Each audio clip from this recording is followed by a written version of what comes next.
Cosmology, the science of the universe, is one of the oldest sciences ever practiced by humankind. It began to flourish the moment a conscious gaze was first cast upon a starry sky. Faced with the unfathomable abyss before them, early Homo sapiens invented metaphysics. The story of the universe itself, at least in its modern form, remains a central concern for many scientists. Whether Nobel laureates or not, they still waver between the rigor of science and the depth of metaphysics. One of the most important things that comes from science is that the universe makes sense. I think it's actually quite difficult to look at this and not ask the question of where did it all come from. Ça renvoie évidemment au vieux questionnement philosophique, pourquoi y a-t-il quelque chose plutôt que rien? George Smoot famously said, it's like seeing the face of God. On sait que le cerveau ne peut pas résister à l'idée du divin.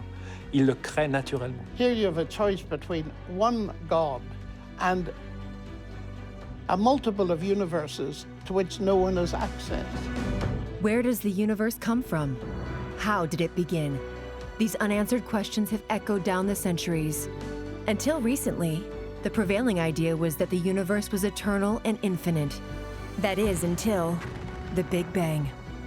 Comment s'est passée exactement l'explosion initiale qui a donné naissance à l'expansion de l'univers, à l'écoulement du temps, à la matière et à l'énergie telles que nous les connaissons, nous ne savons pas. Where did this Big Bang state come from? What came before it? It's one of the big mysteries of physics today.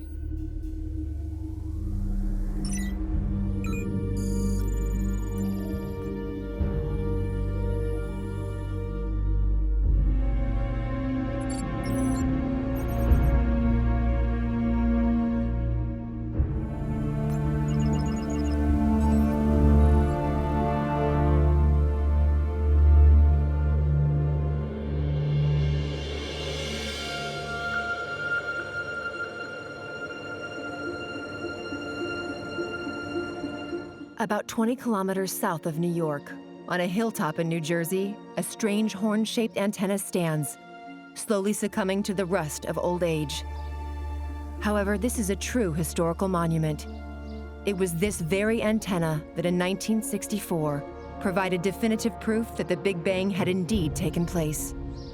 Dans les années 60, deux ingénieurs de la Bell compagnie ont du bruit sur leurs détecteurs qui étaient des antennes de télécommunications dans le domaine des satellites. Il y a du bruit, des parasites, et puis on cherche. Ça vient de tous les Scott et tout.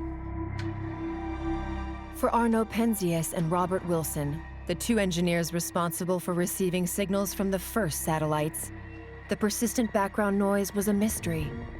No matter how they positioned the antenna, the hissing remained. Donc ils ne comprenaient pas trop l'origine de ce rayonnement, une sorte de rayonnement de fond résiduel. Ils ont cru d'abord que c'était un problème du radiotélescope qu'ils utilisaient. A pair of pigeons nesting inside the horn of the antenna were even suspected of being the cause of these strange disturbances. So in the end, our technician brought in his shotgun. And in the interest of science, the pigeons were dispatched. We cleaned the pigeon poop out of the horn. Didn't make much difference. This was a big disappointment, of course. There's something wrong with this antenna. All the technical equipment was tested, moved, and even replaced at the slightest doubt. Yet the problem persisted and remained unexplained. As a last resort, Penzias and Wilson contacted the laboratory at Princeton University to explain the situation. Physicist Robert Dicke and his student Jim Peebles were, at that very moment, working on microwaves that could originate from the early universe. They immediately understood the source of this mysterious hiss. Dickie put down the phone, said, "Boys, we've been scooped."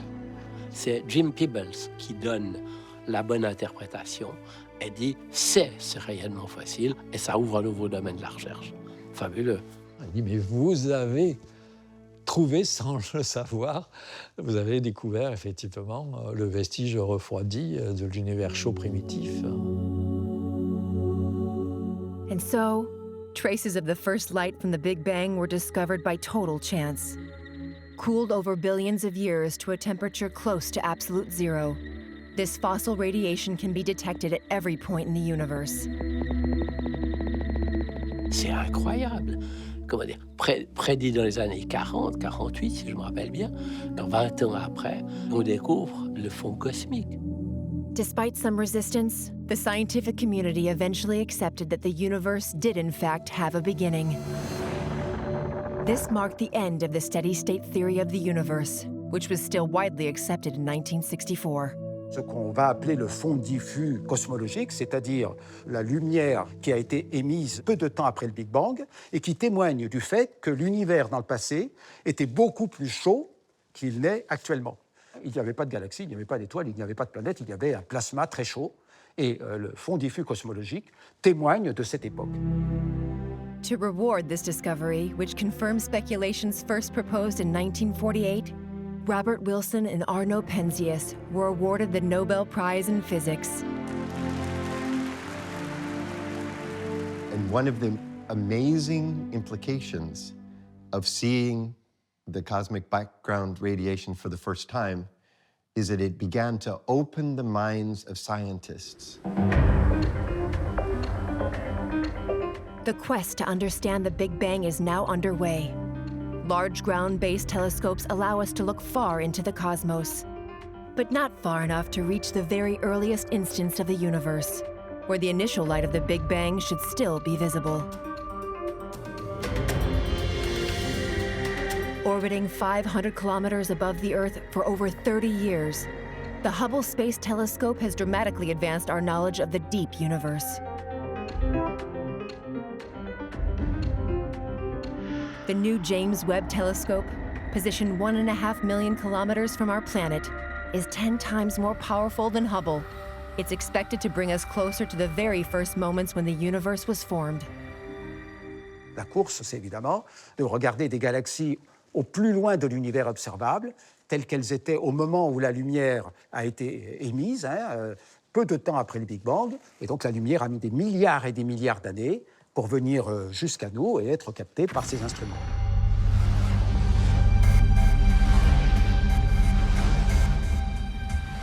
We are looking 10, 11, maybe even 12 billion years back in time. We are really getting very close to the dawn of time and space. By observing the past, space telescopes journey back towards the origins of the universe. They make possible a wealth of new discoveries, yet they still have their own limitations. And in fact, we're finding out that there are hundreds of billions of galaxies in this observable universe. But there's a lot of the universe that's not observable to us. As the universe has expanded, those galaxies have moved beyond this horizon, so we'll never see them. So we can't observationally ascertain the size of the universe and whether it has any end at all.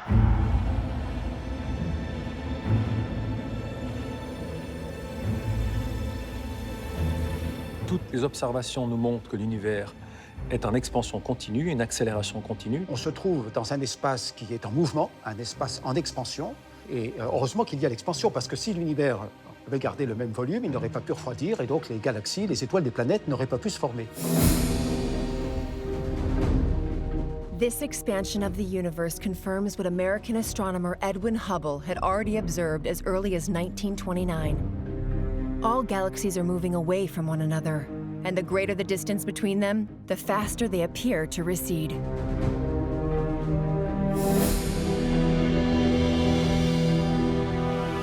Alors, le concept d'expansion de l'univers est un concept qui est pas intuitif parce que c'est pas comme un mouvement où les corps s'éloignent. C'est comme si vous prenez un échiquier, un jeu d'échecs, vous n'allez pas changer la position des pièces sur le jeu d'échecs, mais vous allez changer la taille du jeu d'échecs. Et la raison pour laquelle la taille du jeu d'échecs change, c'est parce que l'énergie, justement, qui a structuré le jeu d'échecs était telle qu'elle fait gonfler ce jeu d'échecs.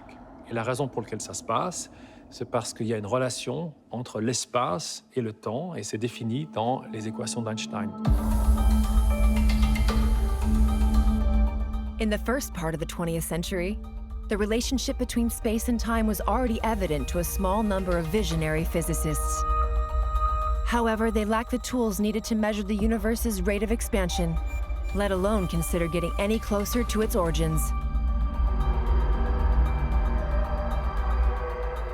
We found a very elegantly simple technique to measure the expansion of the universe, where you use these markers across the universe that are these exploding stars.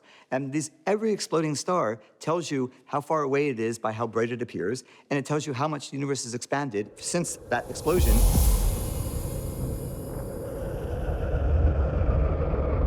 These phenomena, known as supernovae, are easily detectable due to their intense brightness. They result from the cataclysmic implosion of stars at the end of their life cycle.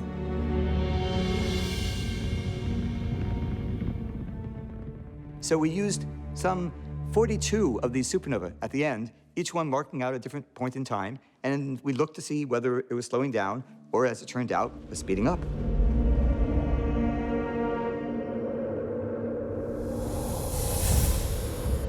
Up until the end of the 20th century, cosmologists assumed that the universe's expansion would eventually slow down, or even reverse, under the influence of its own gravity. And then what we found at the end of 9 years, 10 years of work was that it wasn't slowing down enough to come to a halt, because it wasn't slowing down at all. It was actually speeding up. It was moving faster. It was a big surprise.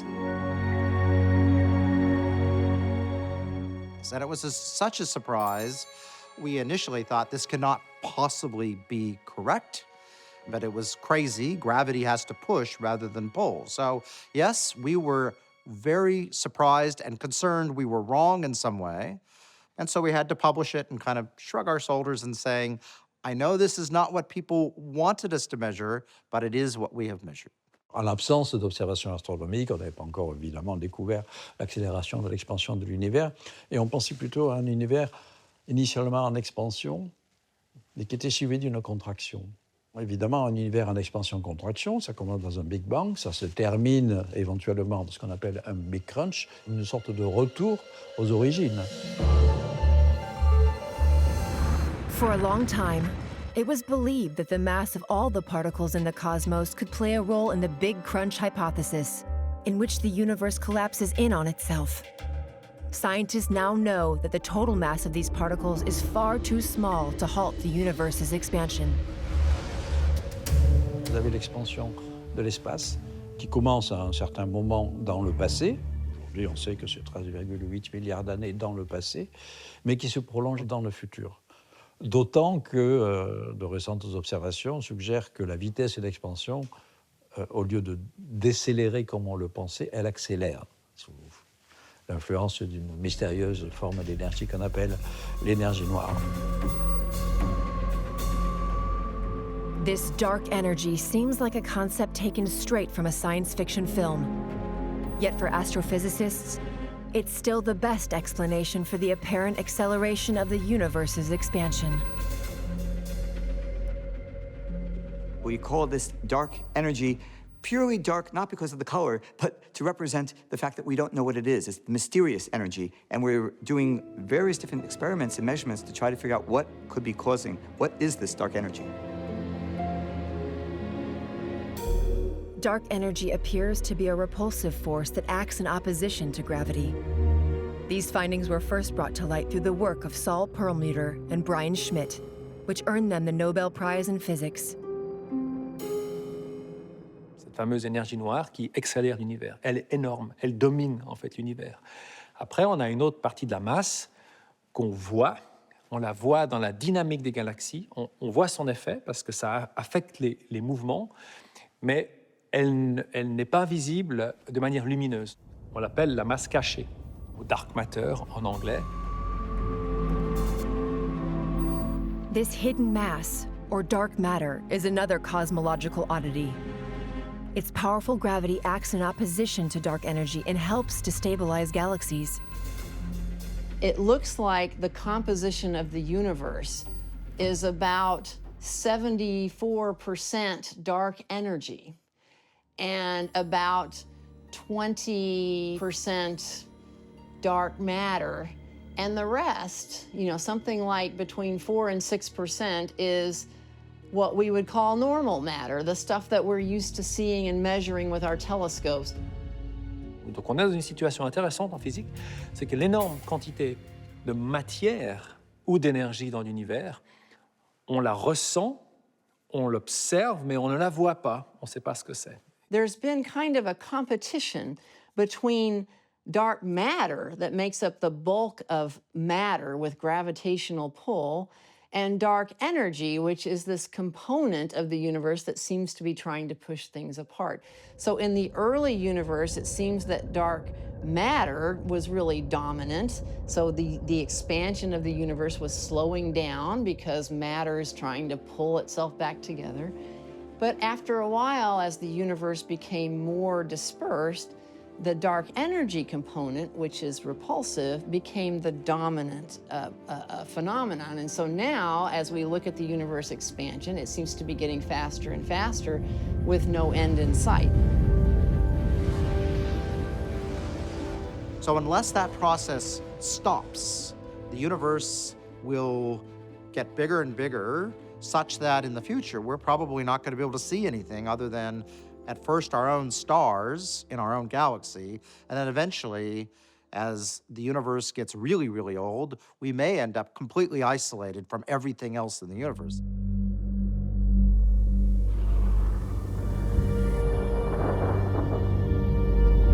Before reaching this limit, which would permanently distance us from the very first moments after the Big Bang, scientists must turn to different observational tools. The Hubble and Webb telescopes cannot detect the thermal radiation emitted by the cosmic microwave background.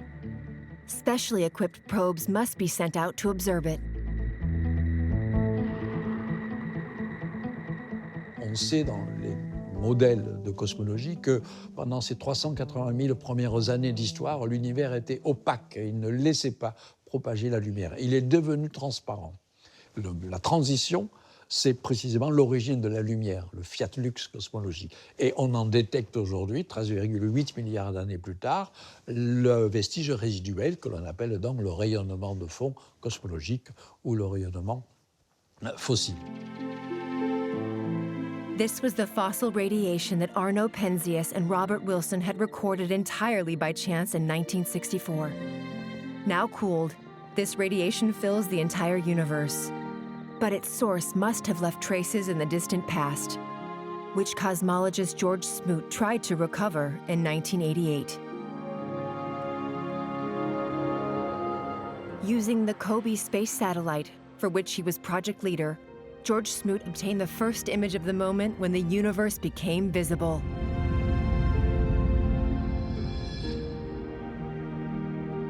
We knew we had a new tool to understand the universe, so that's why it was so exciting. So the thing we saw that we could prove and show were primordial, that we were seeing them from when the universe was 12 hours into the development of the embryo. Right? So this is looking at the extremely early universe. We're seeing the really primordial radiation. It's just like you're an archaeologist and you come in and you find cave-dwelling stuff.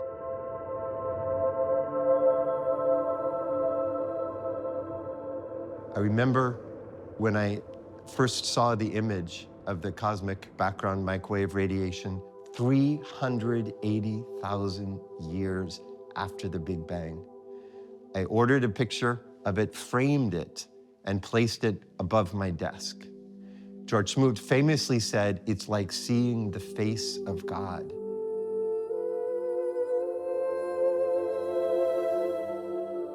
Moi, j'étais personnellement relativement un petit peu désolé, à la limite presque concerné de lire lors de la découverte du rayonnement fossile une déclaration d'astrophysiciens extrêmement brillants et qui dit « c'est comme si j'ai vu le visage de Dieu ». Il ne faut pas oublier quand même aux États-Unis qu'il y a ce grand mouvement qu'on appelle le dessin intelligent, l'intelligent design, où on pense qu'effectivement il y a tout un ensemble de choses inexpliquées, aussi bien en astrophysique, en cosmologie. Donc ce mouvement scientifico-philosophique essaie de combler ces lacunes par Dieu.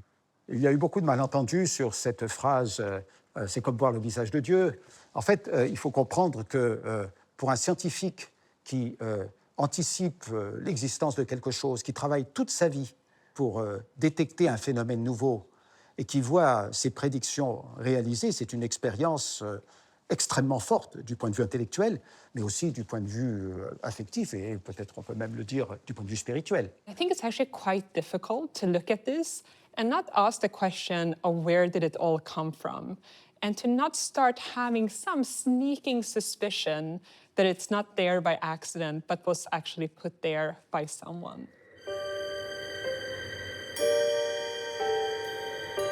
Whatever the cause of this first visual manifestation of our universe, science continues in its quest. In 2009, the Planck satellite was sent far from Earth to map the temperature variations of the primordial radiation from the Big Bang. It took 3 years to produce a map 30 times more detailed than the one provided by the COBE satellite. The universe's initial composition and the way its structures formed were revealed with incredible precision. It's not exactly the same brightness in every direction. It's a little hotter over here and a little colder over there, a little hotter here, a little colder there.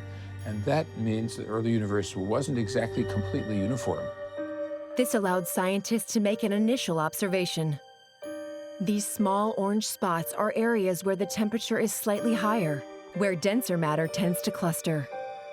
Had the temperature been perfectly uniform, the universe would have been flooded with light, but would almost certainly have been devoid of any celestial objects.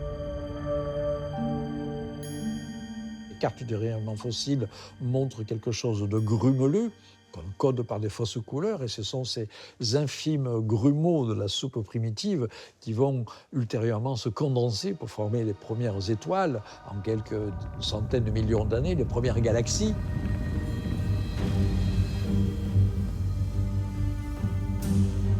Recent instruments, such as space telescopes and observation satellites, have improved our understanding of the structures within the visible universe. However, once we try to look beyond the moment when the first light was emitted, approximately 380,000 years after the Big Bang, the temperature is so high that no images can be obtained. Only a set of equations can give us any understanding of this period, known as the early era. Alors, pour passer ce mur de brouillard, c'est la théorie. La physique nous permet d'aller un bon bout à l'intérieur de ces premiers instants de l'univers. Et ce n'est pas des observations, mais c'est le suivi des équations de la physique que l'on peut poursuivre le plus loin possible, puis à un moment donné, ça ne va plus. L'outillage, la boîte à outils du physicien ne permet pas d'aller jusqu'au point zéro.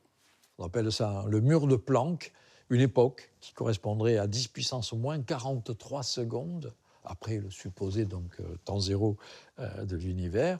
On n'a évidemment aucune observation pour accéder à ces époques-là et à ce niveau d'énergie. Beyond this point, just a few nanoseconds after the Big Bang, human science ceases to apply. It hits a wall. To try to cross this Planck instant, named after the father of quantum physics, only unverifiable speculations can be offered, as the mystery remains unsolved. Ça renvoie évidemment au vieux questionnement philosophique, pourquoi y a-t-il quelque chose plutôt que rien? La physique est incapable de penser l'apparition de quelque chose à partir du néant. On ne sait pas s'il y a eu vraiment un instant t égale 0, puisque notre physique est incapable de remonter au voisinage de cet instant t égale 0.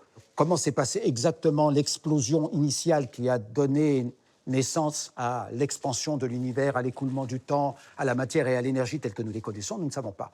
Where did this Big Bang state come from? What came before it? Either there was something before, out of which the universe formed, or it came out of nothing. And if it came out of nothing, then that cannot have been a natural process.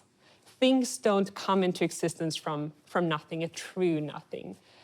And at that point, you need to invoke someone or something that exists completely outside of the material order and that has the power to create out of nothing.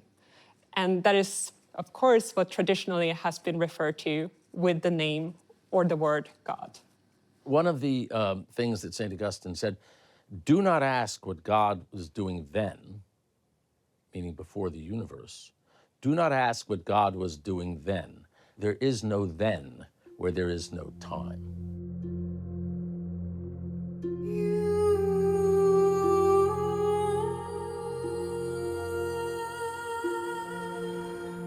Since there was no time, there was no space either, as they cannot exist independently of one another. If nature abhors a vacuum, so do scientists. They are determined to fill this void, an area for which religion has already provided an answer. La quasi-totalité des physiciens pensent qu'il y avait quelque chose avant le Big Bang et essaient de développer ce qu'on appelle des théories cosmologiques pré-Big Bang. One of the ideas of what came before the Big Bang is the so-called multiverse, where our universe is just one of many.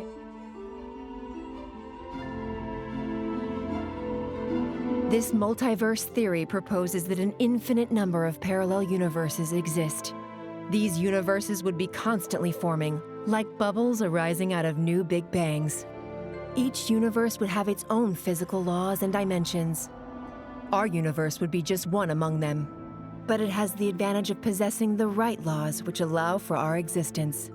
La théorie du multivers reste dans le domaine de la science, mais elle a le défaut de peut-être ne pas être testable. Il n'y a aucune réalité actuellement qui permette de dire cette hypothèse, elle est fausse, mais il n'y a aucune raison d'imaginer qu'elle existe. C'est juste une jolie idée d'imaginer qu'il y a un nombre infini d'univers.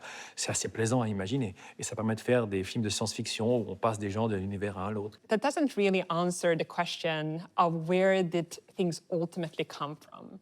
The multiverse, you can also ask where that came from.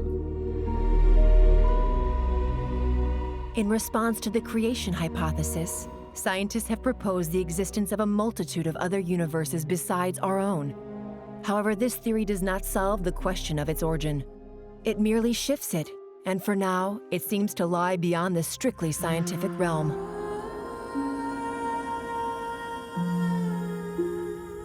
Consequently, to attempt to connect the emergence of our universe to phenomena beyond our perception, we can only develop extremely complex theories such as loop quantum gravity or string theory.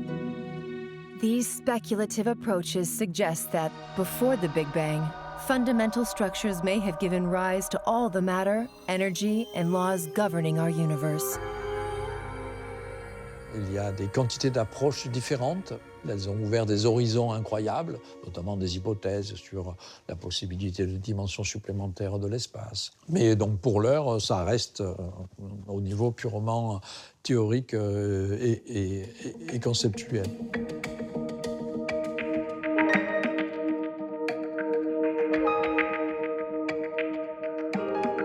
We may never know what preceded the birth of the universe.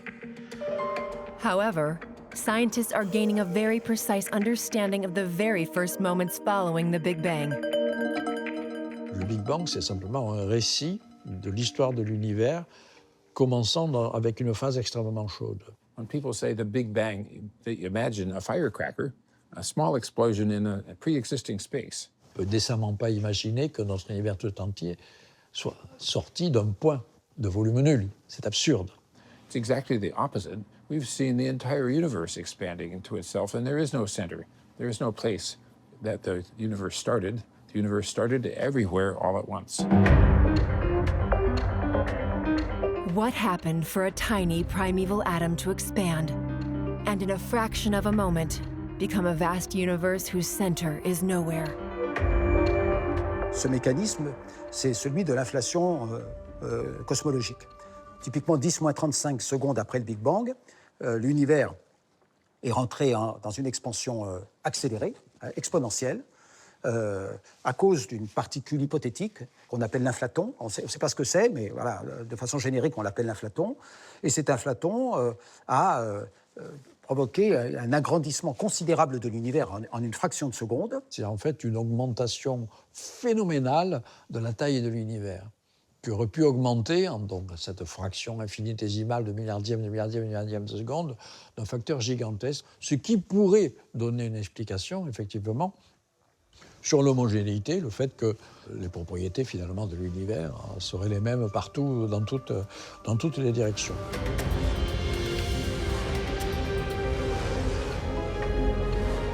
From that moment, the universe was already larger than several galaxies combined, and nearly all of its mass and energy was already set. Its temperature plummeted to unimaginable levels, allowing for matter to structure.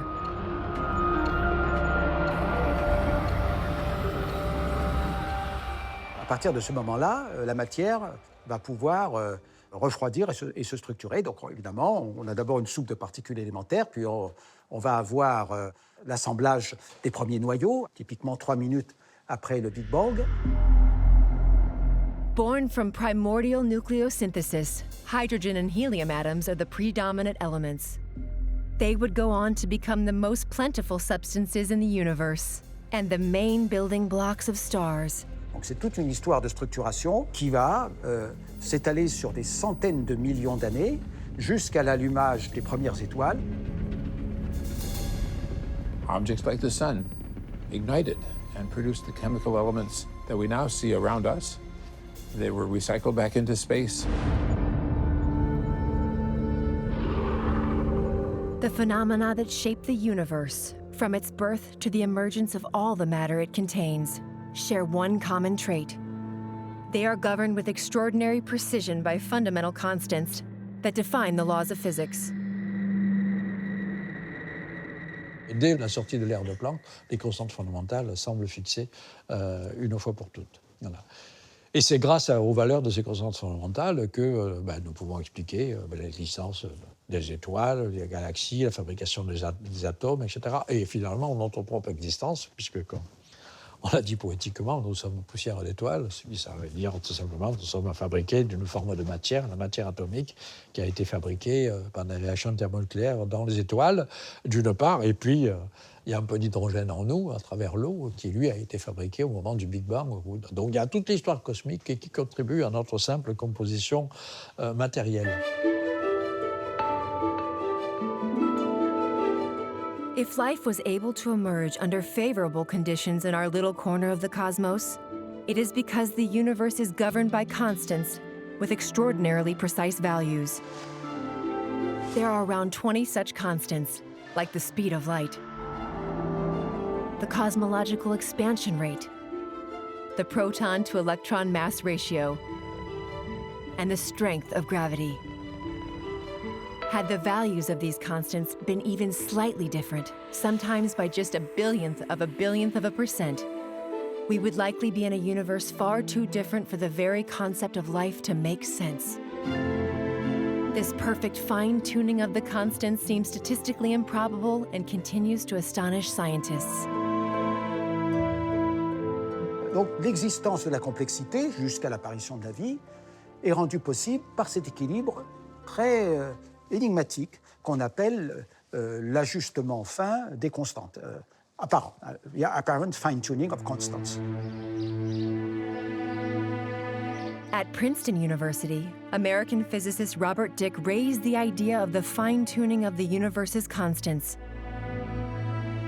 In the course of his work on cosmology and gravity, he realized that each constant must have a precise and specific value for our world to function as it does.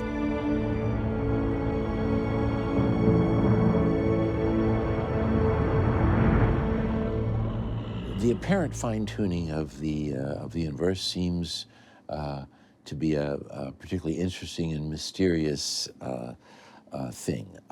If the fine structure constant been a little different, then the kind of chemistry that allows our bodies to operate in the way they do wouldn't work, and if the amount of matter in the universe and the strength of gravitational attraction had been a little bit different, then perhaps the early universe would have expanded so quickly that you wouldn't have been able to form stars and galaxies, or it would have recollapsed.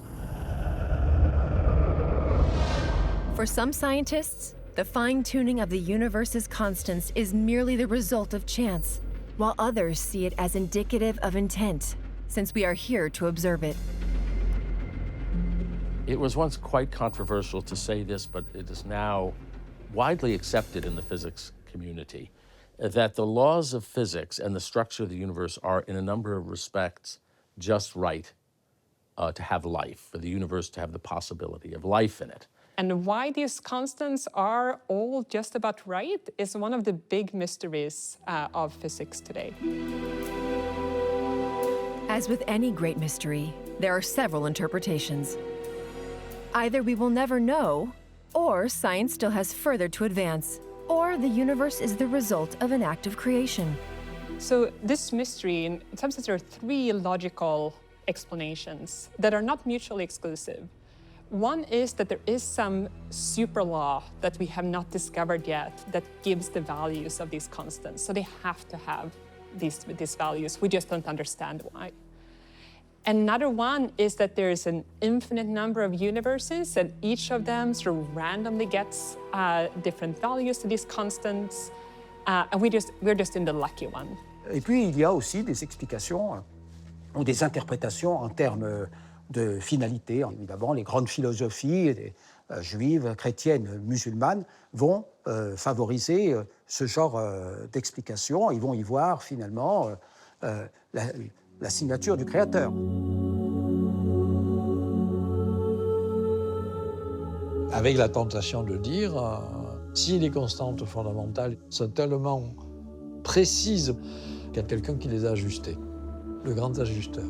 Voilà. Donc ça, c'est effectivement, pour moi, une sorte de dérive métaphysique et philosophique.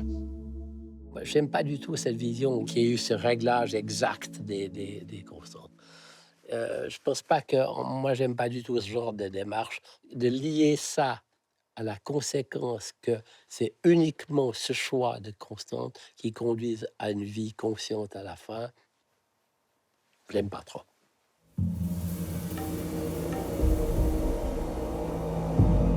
Alors, évidemment, ce sont des explications qui sont difficiles à accepter dans le cadre des méthodes de la science actuelle, puisque la science s'est développée en évacuant les explications en termes de cause finale.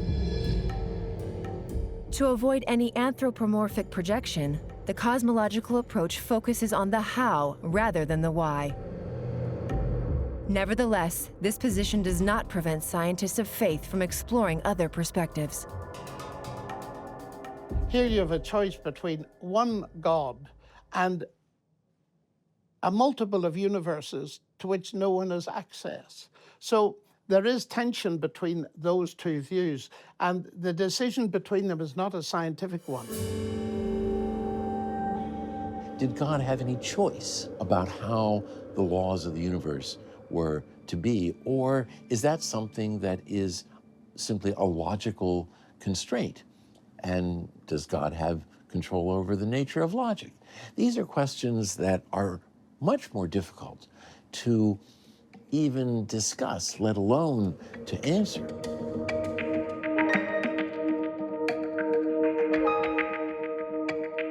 Yet some have attempted to answer this question. One such figure is Australian physicist Brandon Carter, who, drawing on the work of Robert Dicke, proposed in 1970 a principle related to the fine-tuning of the fundamental constants. This so-called anthropic principle suggests that we observe the universe as it is because, in a different universe, we wouldn't be there to witness it.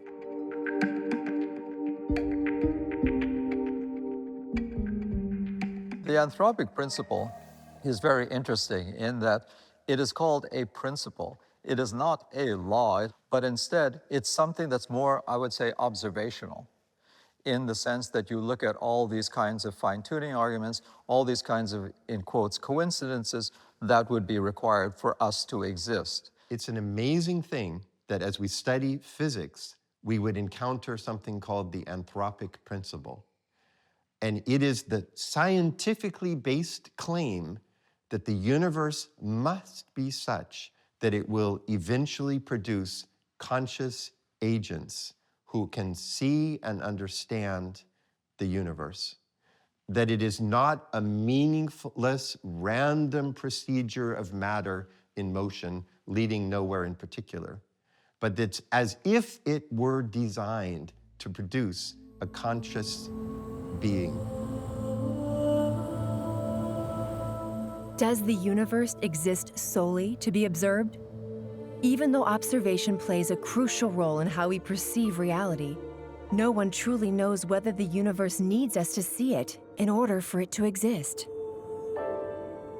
John Wheeler, physicist at Princeton, said that the universe would exist only as a potential to be observed until the point where a conscious observer looked back on the history of the universe, perceived it for the first time, and at that moment made it real. C'est quand même pour moi une vision extrêmement anthropomorphe. C'est comme si nous étions au sommet, le but, il y avait un plan dans l'univers aboutissant à l'émergence de l'Homo sapiens. Voilà, donc c'est une option philosophique à laquelle je n'adhère pas du tout, mais qui effectivement trouve un certain écho dans certaines communautés.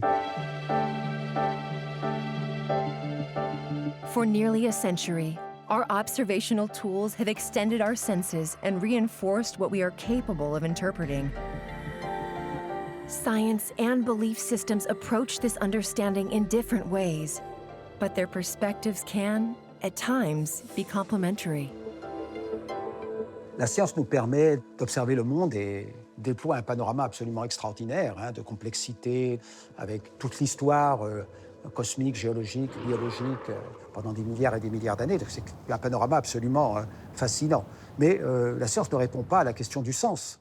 As a believer, if I ask myself, what does science bring to that belief? One of the most important things that comes from science is that the universe makes sense, that it is something that is understandable, that we can use mathematics to describe the way the universe works, and that the way the universe works is governed by physical laws that are reliable. To me, that is a kind of evidence of the faithfulness of God. Einstein said the most unintelligible thing about the universe is that it's intelligible. I cannot imagine a genuine scientist without that faith. Of course, he didn't mean faith in God. He meant faith in the rational intelligibility of the universe. So for me, one of the greatest evidences that there is something behind the universe, a mind behind the universe, is that I can do mathematics. Could harmony in science be seen as a manifestation of divine order? But a divinity rooted in natural laws, as Einstein envisioned. A balance between the beauty of mathematics and that of nature. Scientists for hundreds of years, from the time of Copernicus and Galileo up until well into the 19th century, they saw themselves as uncovering, revealing hidden beauty in God's creation. And that's what I feel privileged to see in my field, by seeing the mathematics that's at the bottom, at the foundation of our physical universe, a beauty that's unseen to most people, but which is nevertheless sublime.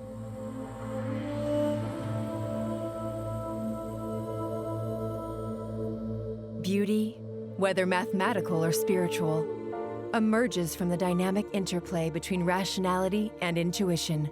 It dances along the edge of the unknown, where imagination and insight converge around shared mysteries. On sait que le cerveau ne peut pas résister à l'idée du divin.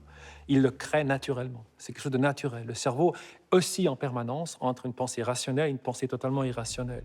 C'est la beauté de la créativité. C'est ce qui fait dire souvent qu'un très bon scientifique, c'est quelqu'un qui a l'art de mettre un pied dans l'irrationnel puis un pied dans le rationnel et qui reste tout le temps à l'équilibre entre les deux. This balance between the irrational and the rational is best left to a philosopher who can translate it into an equation. We live in a universe that began with a sudden Big Bang, and then at every stage in its history, something new and amazing emerges. Then we have life forms exploding and expanding. Then we have awareness and consciousness and civilization and art and philosophy and so forth. that draws our attention to the universe in a different way and leads us to think that we inhabit a universe which is universally purposive and heading toward a goal. Whatever that ultimate goal may be, the universe we know has already left us with other mysteries, such as the origins of life on our planet, or perhaps elsewhere.